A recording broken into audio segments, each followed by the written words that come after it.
अनन्याश्चिन्तयन्तो माम्, ये जनाः पर्युपासते तेषां नित्याभियुक्तानां योगक्षेमं वहाम्यहम्। आपकी सुरक्षा और समृद्धि है हमारी जिम्मेदारी। नमस्कार साथियों, स्वागत है आप सभी का मेरे इस दूसरे वीडियो में। IC38 पे जो मैंने पहला वीडियो बनाया था उसमें मैंने पूरा प्रयास किया था कि आपको कम से कम 5 अंक उस वीडियो के माध्यम से मिलें अगर आप पूरा वीडियो देखते हैं तो। साथियों, कम से कम 2 बार मेरे वीडियो को ज़रूर देखें। इससे क्या होगा कि कुछ बातें जब आप एग्ज़ाम में जाओगे तो आपको अपने आप याद आ जाएंगी। ज़रूरी नहीं है कि जब आप किसी वीडियो को देखें तो सारी की सारी बातें आपको एक बार में समझ में आ जाएं, लेकिन अगर आप 1 बार 2 बार 3 बार इस वीडियो को देखे रहेंगे और जब आप परीक्षा देना शुरू करेंगे तो जब वो क्वेश्चन आपके सामने आएगा तो वो चीज़ें तुरंत दिमाग में स्ट्राइक कर जाती हैं। तो इस पूरे वीडियो को देखें और मेरी गारंटी है कि आज की इस वीडियो को पूरा देखने के बाद कम से कम 5 अंक आपको और मिलेंगे। और इसी तरह से आगे की सीरीज़ में मैं ऐसा अरेंजमेंट करूंगा कि अगर आप सारे वीडियोस को देख लें तो बहुत आसानी से फर्स्ट गो में एक बार में आप एग्ज़ाम को पास कर जाएं। तो दोस्तों, आज के टॉपिक को हम शुरू करते हैं। आज का विषय हमारा, हमने इस बोर्ड पे एक रफ स्केच तैयार कर रखा है कि हम क्या क्या चीज़ें कवर करेंगे। देखिए, सबसे पहले मैंने लिख रखा है ग्राहक सेवा। तो ग्राहक सेवा की बात अगर हम करें तो आपको ये जानना ज़रूरी है कि जो देखिए ग्राहक आजकल सर्वोपरि है। किसी प्रोडक्ट की बात करें, किसी क्षेत्र की बात करें तो हर कंपनी अपने ग्राहक को कितनी वरीयता दे रही है। आप देखेंगे, आपका कोई प्रोडक्ट गड़बड़ हो जाता है तो कंपनी का एम्प्लॉय आता है आपके घर पे, वहाँ से प्रोडक्ट को लेता है और उसको ठीक करके फिर आपके पास पहुँचा देता है। ये होती है सर्विस की क्वालिटी। और हम कितने सेटिस्फाइड, कितने खुश होते हैं जब हमको इस तरह की सेवाएँ मिलती हैं। तो हम बेसिकली जो सर्विसेज देते हैं, आपको ये जानना ज़रूरी है कि एक सामान्य प्रोडक्ट की बात करें, जैसे ये मार्कर मेरे हाथ में है, मैं दुकान पे गया, इसकी कीमत 25 रुपये है। तो ये 25 रुपये का मार्कर, मैंने उसको 25 रुपये दिए और दुकान वाले ने मुझे ये मार्कर दे दी। उसी समय मुझे एक सेटिस्फैक्शन हो जाता है कि मैंने अपने 25 रुपये की वैल्यू वसूल कर ली। तो एक सेटिस्फैक्शन वहीं पर हो जाता है। लेकिन जो हमारा प्रोडक्ट है इंश्योरेंस, वो बिल्कुल डिफरेंट है, बिल्कुल अलग है। वहाँ पे क्या होता है, कस्टमर हमें 20-25 ईयर्स तक सिर्फ एक वो पैसा देता है, हम उसको रिसिप्ट देते हैं, वो पैसा देता है, हम उसको रिसिप्ट देते हैं। और जो भी चीज़ें हैं उस हमारे प्रोडक्ट का कोई फिजिकल अपीयरेंस नहीं है कि हम उसको देख लें, हम उसको टच कर लें, हम उसको महसूस कर लें कि हाँ ये क्या है। वो सिर्फ एक योजना होती है जो हम उसे सेल करते हैं। उसके बदले में वो एक लॉन्ग टर्म तक कंटिन्यूअस प्रीमियम्स भरता रहता है। तो बेसिकली हमारा जो प्रोडक्ट है वो अमूर्त है। प्रोडक्ट जैसे आप 2 कैटेगरी कह सकते हैं। कुछ होते हैं मूर्त रूप उनका होता है, यानी वो हमारे सामने आते हैं जिनको हम टच करके, देख के, छू कर महसूस कर सकते हैं। लेकिन अगर बीमे की बात हो तो वो सिर्फ एक योजना है, एक कॉन्सेप्ट है जो हम समझते हैं लेकिन उसको हम देख कर, छू कर महसूस नहीं कर सकते। तो हमारा प्रोडक्ट एक अमूर्त है। कभी कभी ये सवाल 1 नंबर का आ जाता है कि बीमा एक है, उसके बाद आपको ब्लैंक दिया रहेगा, उस ब्लैंक में आपको उस खाली स्थान पे आपको भरना रहेगा और ऑप्शंस आपको दिए रहेंगे। तो बीमा क्या है? बीमा एक अमूर्त उत्पाद है, यानी एक ऐसा प्रोडक्ट है जिसका फिजिकल अपीयरेंस नहीं है। इसलिए ग्राहक सेवा और महत्वपूर्ण हो जाती है, क्योंकि हमें उसको सेटिस्फाई करना है, उसके सेटिस्फैक्शन को उस लेवल तक ले जाना है कि वो हमें समझे, हमारी कंपनी को समझे, हम पर विश्वास करे। तो आज हम इसी पर बात करेंगे और हमारा विषय ही है ग्राहक सेवा। तो देखिए, तमाम सारी बातें हैं जिसमें सबसे पहला एक वर्ड मैंने लिखा है IGMS। IGMS क्या है? ये IRDA द्वारा बनाया गया एक ऐसा पोर्टल है जहाँ पे हर तरह की शिकायत का पंजीकरण होता है, रजिस्ट्रेशन होता है। और IRDA वहाँ पर शिकायत का डेटाबेस तैयार करता है और उस शिकायत को कंपनी को भी फॉरवर्ड करता है। जिस भी कंपनी से रिलेटेड वो शिकायत होती है उस कंपनी को फॉरवर्ड करता है और ये देखता है कि कंपनी इस शिकायत को हल करने में, इसका समाधान करने में कितना समय ले रही है। इस आधार पे पूरा एक डेटाबेस तैयार किया जाता है। अब इस पे सवाल क्या आता है, कभी कभी शॉर्ट फॉर्म में आ जाता है IGMS क्या है। तो IGMS क्या है? Integrated grievance management system, integrated grievance management system, IGMS। इसको आप नोट कर सकते हैं, 1 नंबर का सवाल आ जाता है।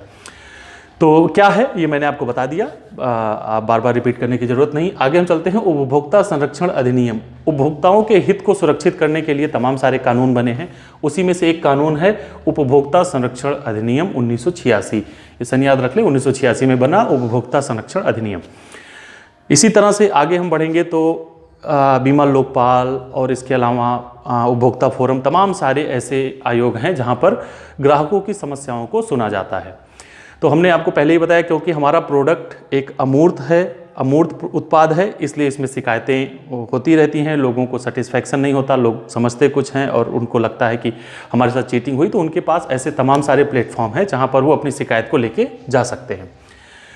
तो सबसे पहले हम उपभोक्ता फोरम की बात कर लें। देखिए, उपभोक्ता फोरम एक इस तरह का सुविधा दी गई है ग्राहकों को सेवा से संबंधित। अगर उनको कोई भी शिकायत है, जहां पर वो सेवाएं लेते हैं, सर्विसेज से रिलेटेड किसी भी चीज़ का वो उपभोग करते हैं, उसमें उनको किसी तरह की समस्या आती है, उनको लगता है कि हमारे साथ चीटिंग हुई, तो वो उपभोक्ता फोरम कंज्यूमर कोर्ट जा सकते हैं।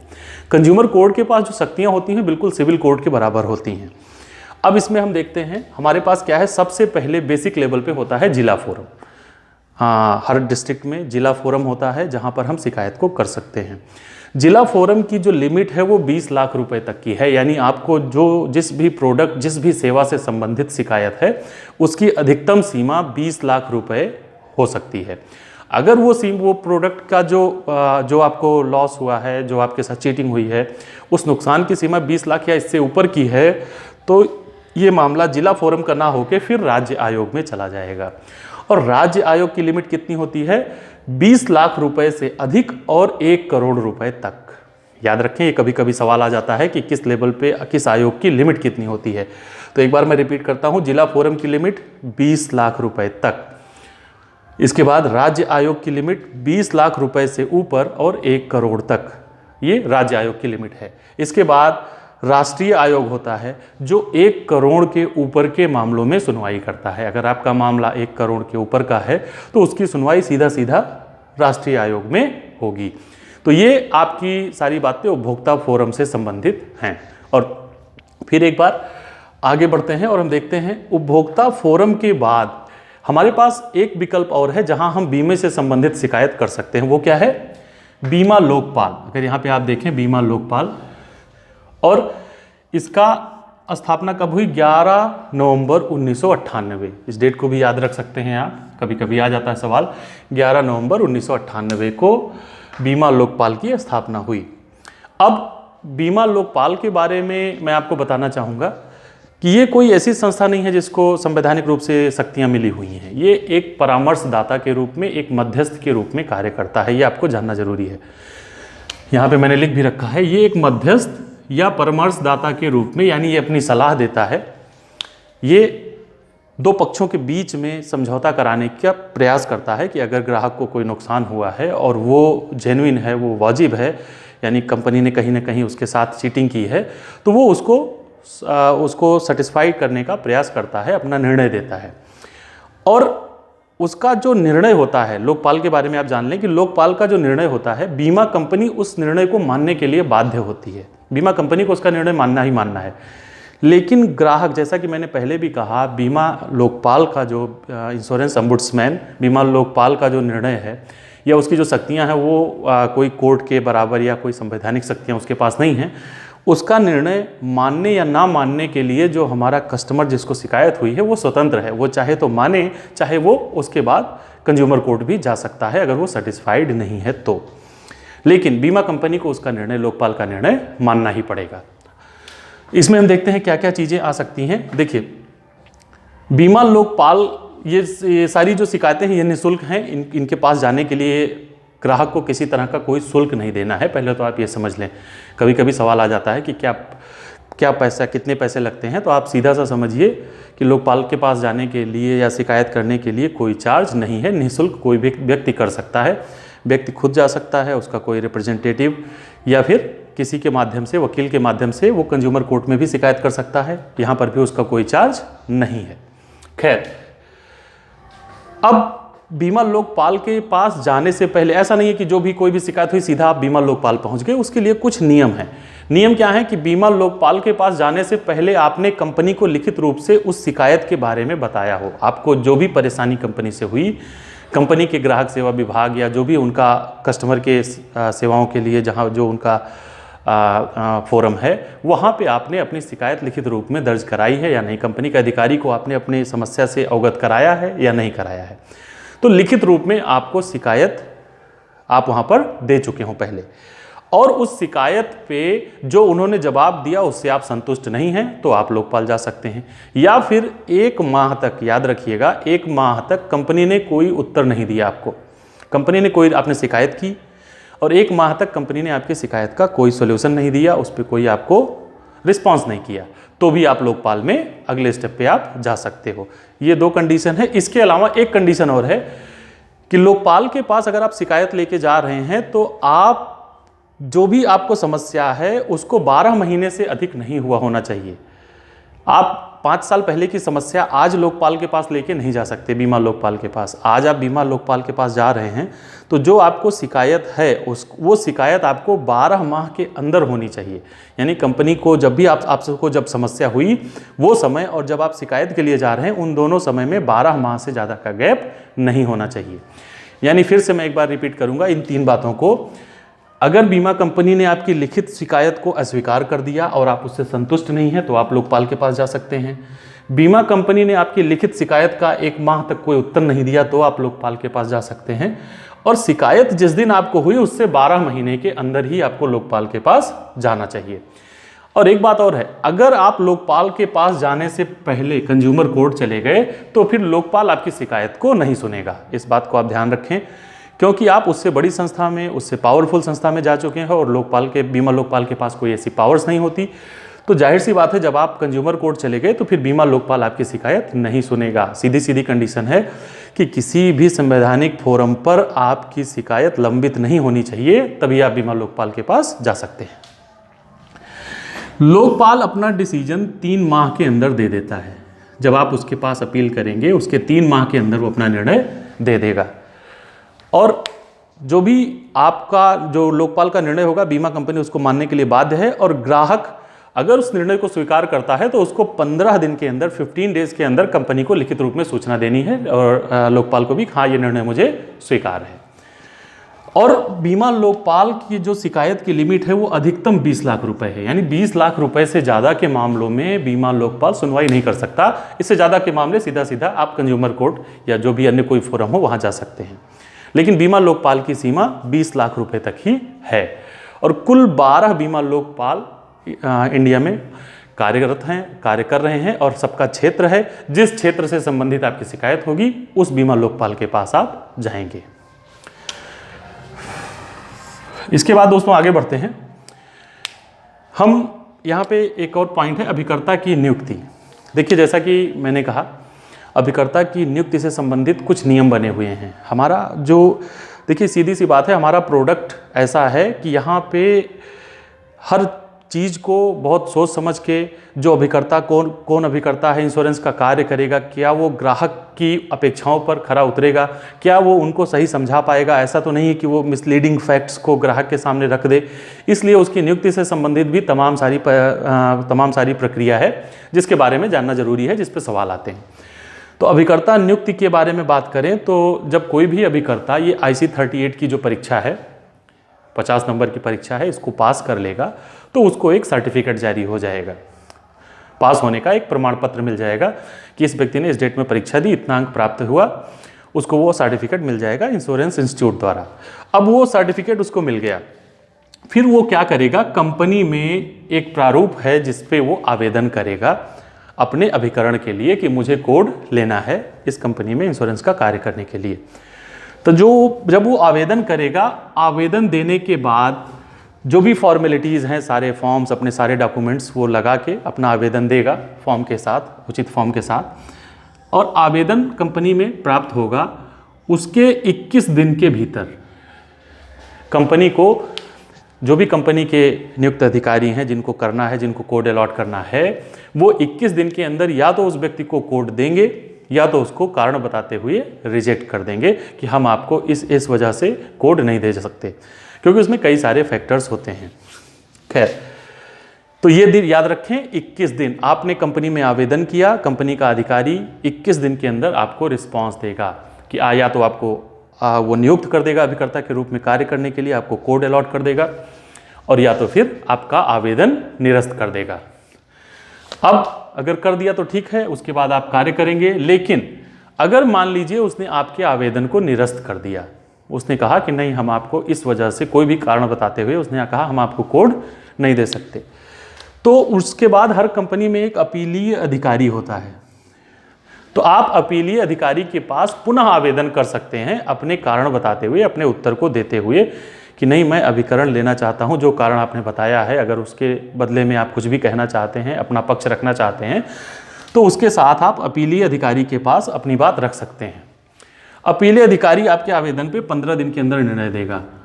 अगर उसने भी आपका आवेदन निरस्त कर दिया तो फिर आप इंश्योरेंस कंपनी के पास 5 वर्ष तक दोबारा आवेदन नहीं कर सकते। ये जो पॉइंट मैंने लिखा है, 5 वर्ष तक आप दोबारा आवेदन नहीं कर सकते अभिकर्ता बनने के लिए। और जब आपने एग्जाम पास कर लिया तो जो आपको प्रमाण पत्र मिलता है, वो प्रमाण पत्र 12 माह तक वैध होता है। यानी उसकी वैलिडिटी कितनी है? 12 माह। आज की डेट में आप एग्जाम पास करते हैं और आपको प्रमाण पत्र मिल जाता है, तो आज की डेट से 12 माह तक आप कभी भी अभिकरण के लिए आवेदन कर सकते हैं उस प्रमाण पत्र के साथ। लेकिन अगर आप 12 माह के बाद जाते हैं तो आपको पुनः परीक्षा देनी होगी, क्योंकि आपका ये प्रमाण पत्र अवैध हो जाएगा, इसकी कोई मान्यता नहीं रहेगी। तो ये पॉइंट्स थे नियुक्ति के, अभिकर्ता नियुक्ति से संबंधित। इसके बाद आप आएंगे तो मैंने कुछ यहाँ पे पॉइंट्स लिखे हैं। देखिए, बीमा जो है एक सिद्धांत लोग कहते हैं परम सद्भाव का सिद्धांत। बीमा परम सद्भाव के सिद्धांत पे काम करता है। ये बात आपको याद रखने और समझने की है। इसमें क्या है, ये परम सद्भाव का सिद्धांत क्या है? जैसा कि मैंने कहा, हमारा प्रोडक्ट अमूर्त है, यानी उसका कोई फिजिकल अपीयरेंस नहीं है, तो ग्राहक हम पे ट्रस्ट करता है। बहुत सारे ऐसे फैक्ट्स होते हैं कि हम ग्राहक को देख के नहीं जान सकते। जब आप बीमे के व्यवसाय से जुड़ेंगे और आप फॉर्म भरेंगे तो आप देखेंगे फॉर्म में तमाम सारे ऐसे सवाल होते हैं जिनका उत्तर ग्राहक को देना होता है, ईमानदारी से देना होता है। अगर वो ईमानदारी से नहीं देता तो हमारे पास उसको पता लगाने के भी कोई बहुत ज़्यादा सोर्सेज नहीं है। सामान्य रूप से जो बीमे पास होते हैं वो ग्राहक के द्वारा दिए गए बयान, उसके द्वारा दिए गए तथ्यों के आधार पर ही पास हो जाता है। तो अब वो तथ्य कितने सही हैं, कहीं उसने उसमें कुछ गलत तो नहीं बताया है, उसने कोई महत्वपूर्ण बात छुपा तो नहीं दी है जो बीमे को सीधा सीधा प्रभावित करती है। तो ऐसी स्थिति में ये हमारा सद्भाव है कि हम उसकी बात को मान ले रहे हैं और हम उसको सही मान के हम उससे उम्मीद कर रहे हैं कि वो सही बताए, और हमारा ग्राहक भी हमारे साथ पूरी सद्भावना के साथ जुड़ता है। मैंने कहा ना, हमारा प्रोडक्ट तुरंत सेटिस्फैक्शन उसको नहीं देता। कोई भी 10,000, 15,000, 25,000, 1 लाख, 2 लाख प्रीमियम हमको दे देता है, लेकिन उसके बदले में हम उससे सिर्फ एक कागज़ का टुकड़ा देते हैं। तो ये क्या है? ये उसका सद्भाव है, वो हमारे ऊपर ट्रस्ट कर रहा है, हम उसके ऊपर ट्रस्ट कर रहे हैं। हमने अपनी बातें उससे बताई, उसने अपनी बातें हमें बताई, और हम दोनों लोग एक नैतिक रूप से इस संबंध पे हैं कि हम आपको सही बता रहे हैं और आप हमें सही बता रहे हैं। तो यही होता है परम सद्भाव का सिद्धांत। तो इंश्योरेंस जो है वो परम सद्भाव के सिद्धांत पे काम करता है। दूसरी चीज, बीमा योग्य हित, इंश्योरेबल इंटरेस्ट। किसी भी चीज़ में, जैसे हम किसी भी चीज़ का बीमा करा रहे हैं, हम बीमा ले रहे हैं, तो उसकी एक कंडीशन ये है कि बीमा लेने के लिए बीमा लेने लायक इंटरेस्ट होना चाहिए। किसी ऐसी चीज़ का बीमा आप नहीं ले सकते जिसमें आपका बीमा योग्य हित ना हो। मैं किसी अपने मित्र के लिए बीमा नहीं ले सकता क्योंकि उसकी लाइफ में मेरा कोई इंटरेस्ट नहीं है। इंटरेस्ट इन द सेंस आप ये समझिए कि मेरा फ्रेंड है, यहाँ पे बात अगर हम करें कि अगर उसको कुछ हो जाता है तो हो सकता है मुझे इमोशनल लॉस हो सकता है, मुझे दुख हो सकता है, मैं बहुत ज़्यादा दुखी हो सकता हूँ, लेकिन मेरे फाइनेंशियल स्टेटस पे कोई फ़र्क नहीं पड़ेगा। बीमा जो है फाइनेंशियल लॉस की बात करता है, आर्थिक नुकसान की बात करता है। तो बीमा योग्य हित का सिद्धांत ये बताता है कि किस चीज़ को इंश्योरेंस कर सकता है व्यक्ति, किसके लिए इंश्योरेंस ले सकता है, किस तरह का इंश्योरेंस ले सकता है, यानी उस प्रोडक्ट में, उस उत्पाद में क्या उसका बीमा लेने लायक हित है या नहीं है। अगर है तभी वो उस प्रोडक्ट का, उस उत्पाद का, उस व्यक्ति का बीमा ले सकता है। इसी के साथ साथ बीमा में ये भी नियम बनाए गए हैं कि जैसे देखिए, बीमे में नॉमिनी का होना तुरंत आवश्यक है। हम बीमा ले रहे हैं तो बीमे में नॉमिनी कौन होगा, इसके लिए भी सीधा सीधा यही नियम लागू होता है कि जो भी व्यक्ति हमारे बीमे में नॉमिनी होगा, हमारी मृत्यु पे उसका फाइनेंशियल लॉस दिखता हो, उसका आर्थिक नुकसान दिखता हो, तभी वो नॉमिनी हो सकता है। तो सबसे ज़्यादा फाइनेंशियल लॉस किसी व्यक्ति की डेथ पे उसकी वाइफ का, तो सबसे पहला अधिकार उसकी पत्नी का। उसके बच्चों का आर्थिक नुकसान होता है तो उसके बच्चों का, ये नॉमिनी हो सकते हैं। शादी नहीं हुई है तो मदर फादर को भी नॉमिनी बना सकता है, उनका भी फाइनेंशियल लॉस होता है। इसके साथ साथ अगर इनमें से कोई नहीं है तो ऐसी स्थिति में अगर उस पर डिपेंड को उसके भाई या बहन हैं तो उनको भी वो नॉमिनी बना सकता है। इसके अलावा किसी और को नॉमिनी अपने बीमे में नहीं बना सकता। खैर, आगे बढ़ते हैं हम। एक नज़दीकी कारण का सिद्धांत है। नज़दीकी कारण का सिद्धांत हमें यह बताता है कि मृत्यु का कारण, जैसे किसी व्यक्ति की मृत्यु हो गई तो यह सिद्धांत ये बताता है कि मृत्यु का कारण क्या था। जैसे हो सकता है, एक घटना हम देखते हैं, एक व्यक्ति घोड़े से जा रहा था, वो गिर जाता है, गिरता है, उसके पैर की हड्डी टूट जाती है। पैर की हड्डी टूटने के बाद वो जो है, जहाँ पे गिरा वहाँ पे छोटा सा गड्ढा था, उसमें पानी भरा हुआ था, उस पानी में गिरा, पानी में बड़ी देर तक वो गिरा रहा और उसको अंत में निमोनिया हो गया पानी में पड़े रहने के कारण, और निमोनिया से उसकी डेथ हो गई। अब आप सोचेंगे, हमें जो कारण दिख रहा है तुरंत अगर रिपोर्ट्स में जाएंगे तो कारण क्या आएगा, निमोनिया, उसकी डेथ निमोनिया की वजह से हुई।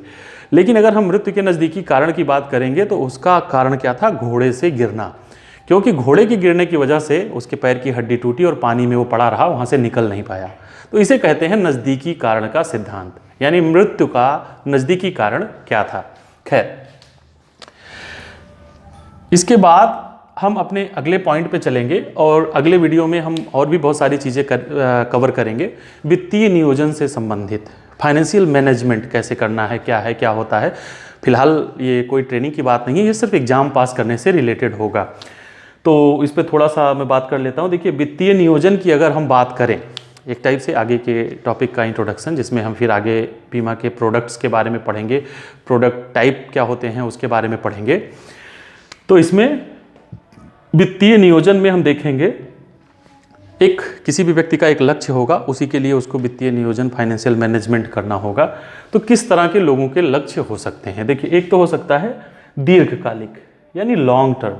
लॉन्ग टर्म का मतलब कम से कम 15-16 साल के बाद आने वाली, या कम से कम 10 साल या उसके ऊपर की चीज़ें, वो लक्ष्य जो 10 साल के बाद आने वाले हैं। और कुछ ऐसे होते हैं जो मध्यकालिक होते हैं। मध्यकालिक हम 5 से 10 साल की चीज़ों को मान सकते हैं, जिसके लिए आदमी को अपनी योजना बनानी है कि 5 से 10 साल के बाद हमें ये करना है। और इसके बाद अगला है लघुकालिक, यानी बस 1 साल 2 साल की चीज़ें जो हमें अगले साल या 2 साल के बाद या 3 साल के बाद करनी है।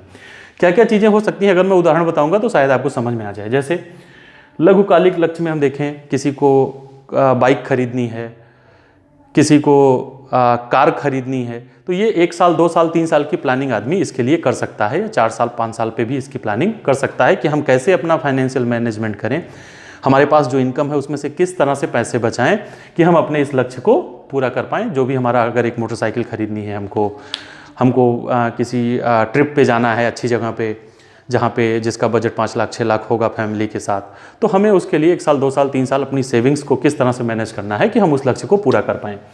इसके अलावा मध्यकालिक में बात करें, मध्यकालिक में किसी का लक्ष्य हो सकता है घर बनवाना, अपना घर बनवाना है 5 साल के बाद 8 साल के बाद, वो प्लान कर रहा है। कोई महंगी गाड़ी खरीदना, ये महंगी गाड़ी खरीदना है तो ये 1 साल के 2 साल के बजट में नहीं हो सकता। इस तरह के कुछ ऐसे लक्ष्य होते हैं जो मध्यकालिक होते हैं। इसके अलावा दीर्घकालिक लक्ष्य की बात करें जो एक लंबे समय के बाद आते हैं, जैसे किसी को अपने बच्चे की शादी करनी है, बच्चे का कैरियर सेटअप करना है, ये सारी चीज़ें 15 साल 20 साल 25 साल के समय के बाद होती हैं। और इसके साथ साथ किसी को अपना रिटायरमेंट प्लान करना है कि हमारी रिटायरमेंट के बाद की लाइफ कितनी अच्छी होगी, या हम उसको कैसे जीना चाहते हैं, उसके बारे में अपनी योजना बनाना। तो इस तरह से व्यक्ति के तमाम सारे वित्तीय लक्ष्य होते हैं जिसका वो नियोजन करता है, इसके बारे में वो बात करता है, जिसके बारे में प्लान करता है और अपनी कार्य योजना बनाता है। अब इन सारी चीज़ों को हम अगले वीडियो में रिलेट करेंगे अपने इंश्योरेंस प्रोडक्ट से, यानी हम देखेंगे कि हमारे इंश्योरेंस प्रोडक्ट्स कितने टाइप के होते हैं। तो दोस्तों, आज के वीडियो में बस इतना ही। आपने अभी तक अगर मेरे चैनल को सब्सक्राइब नहीं किया है तो आप सब्सक्राइब करें। अगर वीडियो आपको पसंद आया है तो वीडियो को लाइक करें, और इसके साथ साथ आप अपने कमेंट्स भी दें, अपने सुझाव भी दें, जिसके साथ साथ मैं आपके सुझाव के आधार पर अपने वीडियो में और सुधार और एडिशन करने की कोशिश करूँगा। तो दोस्तों मिलते हैं अगले वीडियो में। धन्यवाद।